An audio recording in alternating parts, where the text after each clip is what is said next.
on n'a pas à être qualifié d'islamophobe. Je veux dire par là qu'on a le droit, dans un pays laïque, il faudrait le rappeler à M. Bayrou et à d'autres, on a le droit de critiquer des religions. Oui. On a le droit de ne pas aimer des religions. On a le droit de ne pas aimer l'islam. On a le droit de ne pas aimer le christianisme. On a le droit de critiquer le judaïsme. Je veux dire, dans le pays de Voltaire, ça serait quand même malheureux qu'on ne puisse plus critiquer une religion. Ça, c'est une première chose. Deuxième chose, puisque tout a démarré avec cette histoire tragique de ce pauvre garçon qui a été... C'est plus qu'une histoire tragique, c'est un meurtre. Bien sûr, ce meurtre affreux, c'est tragique un meurtre, de ce garçon qui a été assassiné. Je voudrais dire que, d'abord,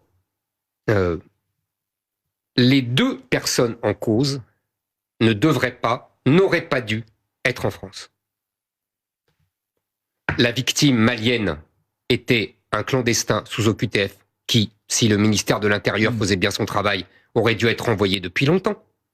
Et ce Bosnien, puisqu'on appelle cela comme ça, venu de Bosnie, qui lui était un des membres d'une famille de 11 enfants. Quel est le rapport là, Éric Zemmour ? Je vais vous dire le rapport. Oui.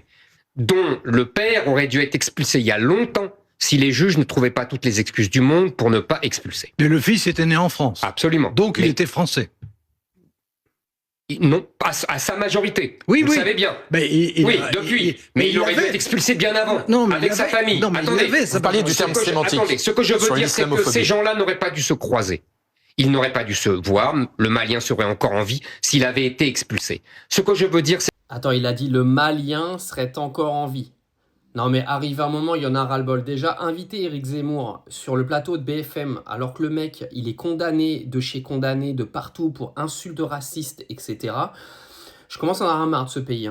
Honnêtement, ça commence à bien faire. Le mec est condamné de partout, en fait. Et on continue à lui donner de l'audience à la télé. Et là, il vient te dire, le Malien, s'il n'avait pas été en France, il n'aurait pas été tué. Mais vous imaginez le niveau d'indécence et d'insulte envers quelqu'un qui vient de se prendre plus de 50 coups de couteau et qui a été assassiné. Non mais je ne sais pas si vous vous rendez compte de la haine de ce discours, mais là Éric Zemmour, il est en train de te dire que déjà c'est tragique, il ne le pense même pas, il a été obligé de rattraper ses mots parce qu'il était en train en fait de faire et de dire n'importe quoi à la télévision.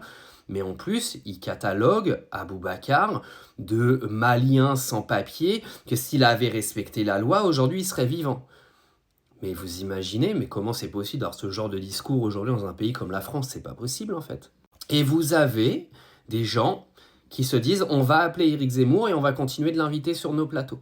Alors que le mec a été condamné pour racisme de tous les côtés de la France.